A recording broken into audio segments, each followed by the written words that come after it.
નમસ્કાર દર્શક મિત્રો, આપણે નિહાળીશું સિટી લાઇન ન્યૂઝ ચેનલના આજના મુખ્ય સમાચારો. નાયબ પોલીસ મહાનિરીક્ષક રેન્જ ગોધરા રેન્જનો પ્રારંભ કરાવતા મુખ્યમંત્રી શ્રી પૂજિત રૂપાણી મેમોરિયલ ટ્રસ્ટ દ્વારા 20 બાળકોને અપાયેલી દીક્ષા. એપોલો હોસ્પિટલ દ્વારા ઇન્ટરનેશનલ ક્લિનિકલ ન્યુટ્રિશન અપડેટ કોન્ફરન્સનું આયોજન. કોંગ્રેસ દ્વારા પોલીસ કમિશનરને આવેદનપત્ર. ઘર ફોડ ચોર ગિરફ્તાર. નાયબ પોલીસ મહાનિરીક્ષક રેન્જ ગોધરા રેન્જનો પ્રારંભ કરાવતા મુખ્યમંત્રી શ્રીમતી આનંદીબેન પટેલે ગુજરાતના સર્વગ્રાહી વિકાસ મોડેલનું શ્રેય સુદ્રઢ કાયદો જાળવણી અને પ્રજા વર્ગોની સલામતી માટે પ્રતિબદ્ધ પોલીસ દળને આપ્યું છે. શ્રીમતી આનંદીબેને ગુજરાત પોલીસની 8મી નાયબ પોલીસ મહાનિરીક્ષક રેન્જ ગોધરા રેન્જનો પ્રારંભ કરાવ્યો હતો. આ નવીન રેન્જમાં પંચમહાલ, મહાસાગર અને દાહોદ જિલ્લાના 8 સબ ડિવિઝન, 36 પોલીસ મથકો અને 61 આઉટપોસ્ટ સમાવેશ કરવામાં આવ્યો છે. શ્રીમતી આનંદીબેન પટેલે ગુજરાત પોલીસ દળને પ્રજા વર્ગોની સુરક્ષા, રક્ષા અને કાયદો વ્યવસ્થા જાળવણી માટે સામાજિક સુરક્ષા માટે બદીઓ, કુટેવો ડામવાનું સેવા દાયિત્વ નિભાવવામાં પણ અગ્રેસર છે તેવો વિશ્વાસ વ્યક્ત કર્યો હતો. મુખ્યમંત્રીશ્રીએ પોલીસ દળ પ્રત્યે સમાજમાં આદરભાવ જાગે, સાથે જ ગુનેગારો, અસામાજિક તત્વોની કડકથી કડક કાપે તેવી વાતાવરણ રાજ્યમાં ઊભું થવું છે તેની ભૂમિકા આપી હતી. આ સંદર્ભમાં તેમણે શાળાના બાળકોને સ્ટુડન્ટ પોલીસ કેડેટની તાલીમથી આવતીકાલના જાગૃત સમાજ પ્રહરી બનવાનું અભિયાન જિલ્લે ઉપાડ્યું છે તેમ ગૌરવપૂર્ણ જાહેર કર્યું હતું. આવી તાલીમનું નેટવર્ક માધ્યમિક શાળા, કોલેજો સુધી વિસ્તારવાની પ્રતિબદ્ધતા પણ મુખ્યમંત્રીશ્રીએ દર્શાવી હતી. રાજ્યના વિકાસમાં શાંતિ, સલામતી અને કાયદો તથા વ્યવસ્થાનો સિંહ ફાળો રહ્યો છે એવી લાગણી વ્યક્ત કરતા ગૃહ રાજ્યમંત્રી શ્રી રજનીભાઈ પટેલે જણાવ્યું હતું કે રાજ્યના સુદ્રઢ અને સમતોલ આર્થિક વિકાસ માટે ઉત્તમ પ્રકારની કાયદો અને વ્યવસ્થાની સ્થિતિને કારણે ગુજરાતની સલામત રાજ્યની પ્રતિભા ઊભી થઈ છે, જેને પરિણામે ગુજરાત ઔદ્યોગિક મૂડી રોકાણ માટે આકર્ષણનું કેન્દ્ર બન્યું છે. આ પ્રસંગે મુખ્યમંત્રી શ્રી કન્યા કેળવણી નિધિમાં વિવિધ સ્વૈચ્છિક સેવાભાવી સંસ્થાઓ દ્વારા 3.5 લાખનો ચેકો અર્પણ કરવામાં આવ્યા હતા. પ્રારંભમાં વડોદરા રેન્જના પોલીસ મહાનિરીક્ષક શ્રી અનુપસિંહ ગેહલોતે સૌનો આવકાર કર્યો હતો. અંતમાં મહાસાગર પોલીસ અધિક્ષક શ્રી ઉષા રાડાએ આભાર વ્યક્ત કરી હતી. પૂજિત રૂપાણી મેમોરિયલ ટ્રસ્ટ દ્વારા 20 બાળકોને અપાયેલી દીક્ષા. ગુજરાત રાજ્યના નામદાર રાજ્યપાલ શ્રી ઓમ પ્રકાશ કોહલીએ ગુજરાતની અસ્મિતાની સરાહના કરતા જણાવ્યું હતું કે અન્યની પીડા પ્રત્યે સંવેદના અને સામાજિક ઉત્તરદાયિત્વ એ ગુજરાતીઓની આગવી ઓળખ છે, જેનાથી સમગ્ર દેશમાં ગુજરાતનું સ્થાન દિન પ્રતિદિન ઉજળું બની રહ્યું છે. શ્રી પૂજિત રૂપાણી મેમોરિયલ ટ્રસ્ટ દ્વારા શ્રી અરવિંદભાઈ મણિયાર હોલ ખાતે ગરીબ તથા વંચિત પરિવારના 20 બાળકોને કુમકુમ તિલક કરી અગ્નિની સાક્ષીમાં મા સરસ્વતીના શ્લોકનું સાથે દીક્ષા આપવામાં આવી હતી. કાર્યક્રમના પ્રારંભમાં જ્ઞાન પ્રબોધિની ટ્રસ્ટના શ્રી અરવિંદભાઈ બગડાએ સ્વાગત પ્રવચનમાં આજના કાર્યક્રમની રૂપરેખા પૂરી પાડી હતી તથા રાજ્યપાલ શ્રીનો ટૂંકો પરિચય કરાવ્યો હતો. ટ્રસ્ટી શ્રી વિજયભાઈ રૂપાણીએ રાજ્યપાલ શ્રીનું પુષ્પગુચ્છ દ્વારા અભિવાદન કર્યું હતું. રાજ્યપાલ શ્રી કોહલીએ રિમોટ કંટ્રોલથી દીપ પ્રાગટ્ય કર્યું હતું. ટ્રસ્ટની પ્રવૃત્તિઓની ઝલક રજૂ કરતી ટૂંકી ફિલ્મ આ પ્રસંગે દર્શાવવામાં આવી હતી. પૂજિત રૂપાણી ટ્રસ્ટની પ્રવૃત્તિઓ વિશે મંત્રી શ્રી વિજય રૂપાણીએ પ્રકાશ પાડ્યો હતો. રાજકોટના શિક્ષણ જગતના અગ્રણીઓ શ્રી કૃષ્ણકાંત ધોળકિયા, શ્રી રશ્મિકાંત મોદી, શ્રી વસંતભાઈ પાઠક, શ્રી જતીનભાઈ ભરવાડ, શ્રી અનિલભાઈ કિંગર, શ્રી હર્ષિતાબેન, શ્રી દર્શિત જાની, श्री नरेंद्र जानी वगैरह नामदार राज्यपाल श्री शाल तथा स्मृति चिन्ह इनायत करी सम्मान कर्યું હતું. बहुत अच्छा कार्यक्रम था. ये कार्यक्रम सब लोगों को अपनी सोशल रिस्पॉन्सिबिलिटी, सामाजिक जिम्मेदारी निभाने की प्रेरणा देता है. अपने देश का भविष्य जिस पीढ़ी के हाथों में जाने वाला है उस पीढ़ी को एम्पावर करना ये आज की सबसे बड़ी मांग है. और मुझे लगता है कि सरकार के साथ साथ जो गैर सरकारी संस्थाएं, नॉन गवर्नमेंटल ऑर्गेनाइजेशन हैं, they have a considerable and very important role to play to this endeavor. Apollo hospital દ્વારા ઇન્ટરનેશનલ ક્લિનિકલ ન્યુટ્રિશન અપડેટ કોન્ફરન્સનું આયોજન. હેલ્થ પ્રતિ પોતાના આ દ્રઢ ક્રાંતિકારી અભિગમ અનુરૂપ કામ કરતી એપોલો હોસ્પિટલ અમદાવાદની એશિયાની અગ્રણી હેલ્થ કેર સર્વિસ પ્રોવાઇડર દ્વારા આજે વાર્ષિક Apollo national clinical nutrition update 2015નો શુભારંભ કરવામાં આવ્યો હતો. આ સંમેલનમાં આયોજન ગાંધીનગર ખાતે કરવામાં આવી રહ્યું છે. 2 દિવસ સંમેલનમાં ક્ષેત્રના વિવિધ નિષ્ણાત ડાયટિક્સ સામેલ થઈ રહ્યા છે, જે ચિકિત્સકીય પ્રણાલીમાં પોષણ સંબંધો મૂલ્યોનો સમાવેશ કરવાનું મહત્વ અને સંબંધિત વિધિઓ પર ચર્ચા કરશે. આ સંમેલનમાં ચર્ચા માટે મુખ્ય મુદ્દા હતા પૌરાણિક ચિકિત્સકીય કેસ સ્ટડીઝ પર આધારિત કોઈ ખાસ સ્વાસ્થ્ય સ્થિતિઓ માટે પોષણ સંબંધી તથા આહાર બદલાના સૂચનો આપવાની મળતા લાભ અને જોખમનું વિશ્લેષણ કરવું હતું. ડાયોટિક્સના ક્ષેત્રના વિશેષજ્ઞોએ સંમેલનમાં ભાગ લીધો હતો.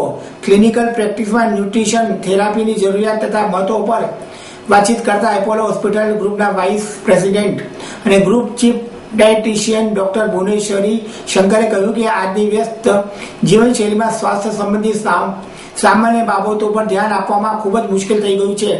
જો કે શ્રેષ્ઠ ન્યુટ્રિશન પ્રેક્ટિસ દ્વારા આમાંથી વધુ પડતા મામલાઓ સમાધાન થઈ શકે છે. ચિકિત્સકીય પ્રેક્ટિસમાં ન્યુટ્રિશન સંબંધિત સૂચનાઓનો સમાવેશ કરવો જરૂરી થઈ ગયું છે. આ વાતના અનેક ચિકિત્સકીય પુરાવો છે, જેમાં જાણવા મળ્યું છે કે કેટલીક સ્વાસ્થ્ય સમસ્યાઓ માટે આહાર સંબંધી બદલાવ ચમત્કારિક સાબિત થયા છે. સંમેલનમાં અમારો ઉદ્દેશ આ સૂચનો સાથે જોડાયેલો ફાયદા તથા જોખમો પર ચર્ચા કરવાનો છે. ન્યુટ્રિશનના થેરાપ્યુટિક ઇન્ટરવેન્શનની જરૂરિયાત પર ભાર મૂકતા એપોલો હોસ્પિટલ અમદાવાદના સીઈઓ ડોક્ટર રાજેશ કામરાને કહ્યું કે સારા સ્વાસ્થ્ય માટે યોગ્ય પોષણ તથા આહાર બંને અતિ આવશ્યક છે, પરંતુ આ ચિકિત્સક ઉપચારના પણ પૂરકરૂપ છે. નમસ્તે, હું ડૉક્ટર અભિજાત શેઠ છું, director of medical services Apollo hospital અમદાવાદમાં. આજે આપ સમજ્યું આ ન્યુટ્રિશનલ કોન્ફરન્સ થઈ છે, જેમાં ઇન્ડિયામાંથી અને એક્રોસ ધી વર્લ્ડ ડાયટિશિયન આવ્યા છે અને એ લોકો એમની પ્રેક્ટિસ એકબીજાને શેર કરશે. સૌથી ઉત્તમ કામ એ થઈ રહ્યું છે અત્યારે કે ગુજરાત ગવર્મેન્ટ પણ પોઝિટિવ છે કે પ્રિવેન્ટિવ મેડિસિનની અંદર અને ખાસ કરીને જે ગામડાઓમાં માલ ન્યુટ્રિશનના પ્રોબ્લેમ છે એમાં કોઈ પણ sector, public sector, private sector કઈ રીતે મદદરૂપ થઈ શકે અને કઈ રીતે એમનો રોલ અદા કરી શકે એને માટે એ લોકો રિક્વેસ્ટ કરે છે કે વોલેન્ટિયર થાવ, તમે પ્રોગ્રામ સજેસ્ટ કરો. We are here to help. એટલે ગુજરાત ગવર્મેન્ટનો પણ કોઈ પણ એકદમ પોઝિટિવ અભિગમ છે અને મેં જે આપને જણાવ્યું એમ હવે આપણે સ્કૂલ લેવલે આ ન્યુટ્રિશનલ અવેરનેસ લઈ જવા માંગીએ છીએ. જેમ આપના મિત્રોએ કીધું કે આપણે 2 ચેલેન્જીસ છે આપણી પાસે. એક ચેલેન્જીસ છે એ વધારે પડતું મેદસ્વીપણું અને બીજી ચેલેન્જ છે માલ ન્યુટ્રિશન.